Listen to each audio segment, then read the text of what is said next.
Okay, ito ay tutorial sa paggawa ng animation 6 scene para sa Google Flow.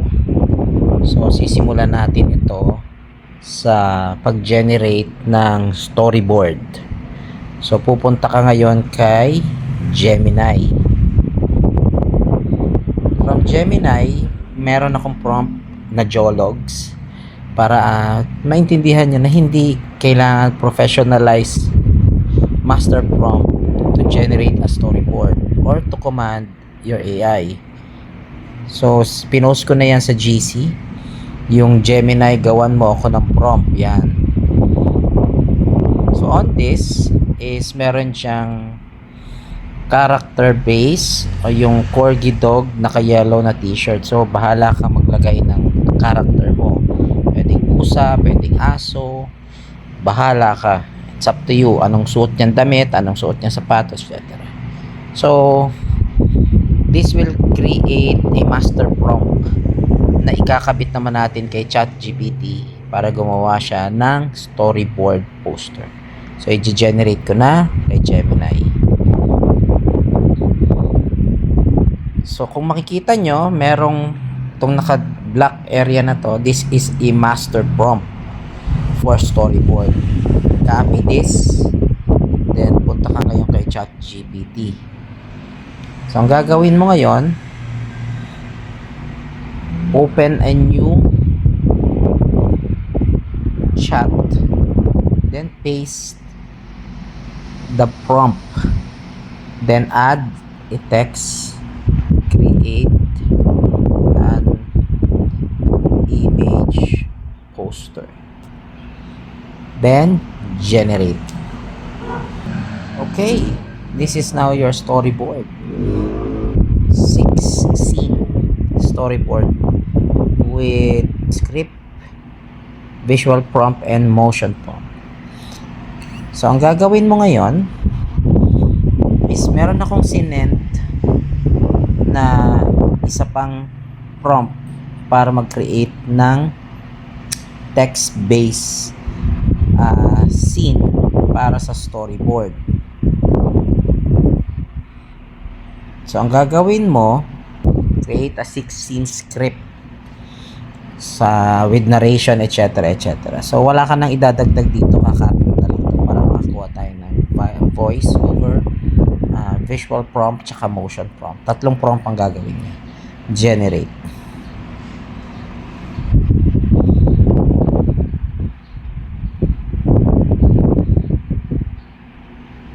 Alright, right now, nag-generate na siya ng kanyang 6 scene commercial.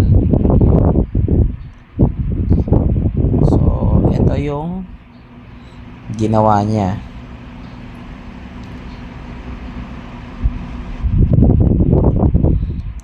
Scene chocolate milk commercial. Kalagay dyan. Kung papansin niyo yan, meron 6 na scene yan. Scene 1, yan. Meron siyang time-lapse, meron siyang timestamp, voice-over script, visual prompt, and motion prompt. After nyan, scene 2. Voice-over, visual prompt, motion prompt. Then, scene 3. And so on hanggang scene 6 yan.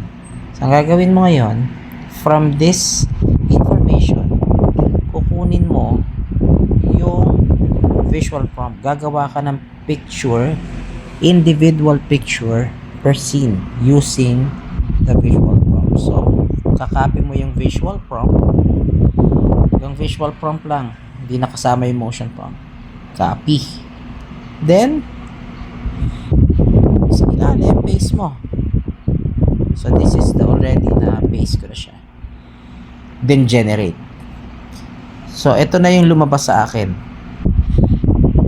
That's the picture for scene 1. Repeat the process. You go to scene 2. Copy mo ngayon yung visual prompt.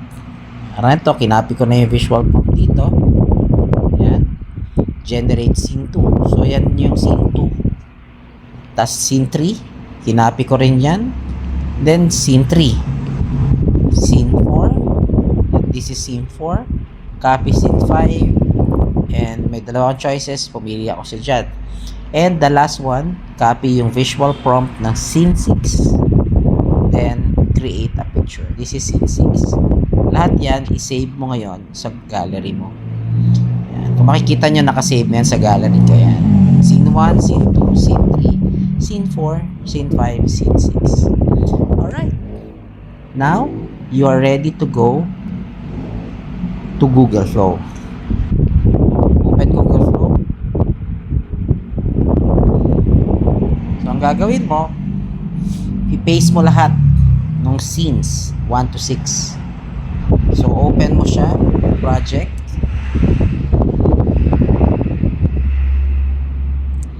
Then, plus sign, image. So, select mo yun yung 6 na scene. Scene 1, scene 2, scene 3, scene 4, scene 5, scene 6. Then, attach. Ayan, na-attach ko na siya. So, ang gagawin mo, i-generate naman natin yung video per scene. That's why, kailangan mo naman na dito yung voice over tsaka visual, motion prompt. So, una tayo scene 1. Click mo yung scene 1. Click scene 1. Then, click yung animate. Then, punta ka kay ChatGPT. Punta ka ng scene 1. Copy mo yung voice over ng scene 1. Voice over yan. Voice over script. Scene 1. Copy. Then you go back to Google Flow. Dito sa describe the motion, ang una mo ikakapit voice over. Paste.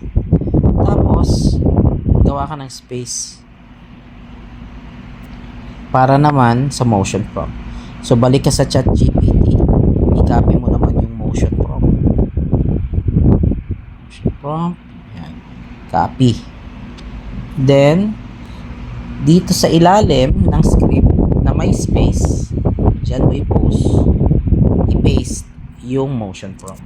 So, kung makikita nyo dito, nauuna yung script, then space, then motion prompt. Dito, di ba may nakasulat dyan, animate.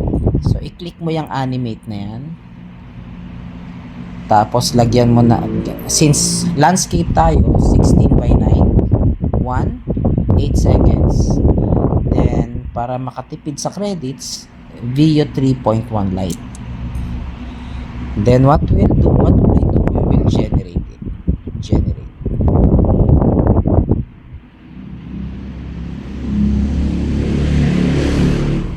And ito na siya.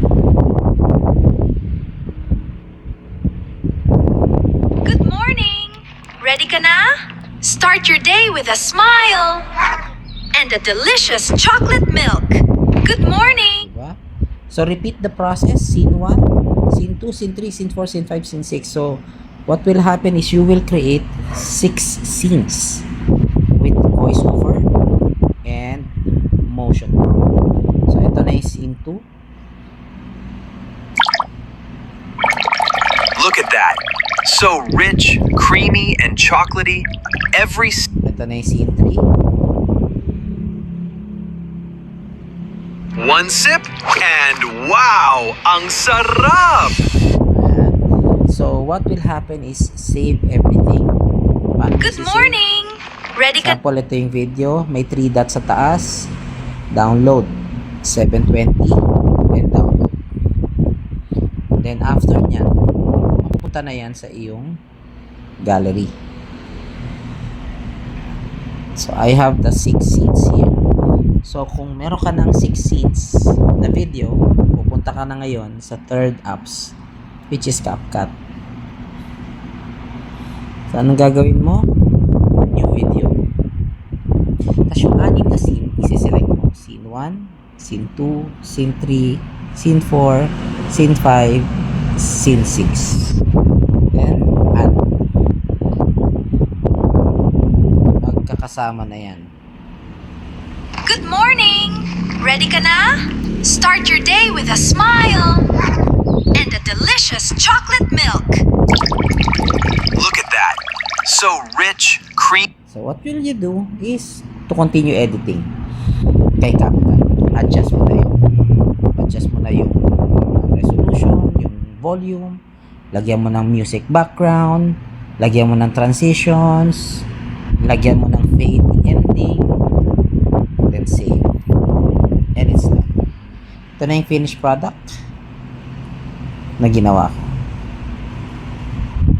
Good morning! Ready ka na? Start your day with a smile and a delicious chocolate milk. Look at that.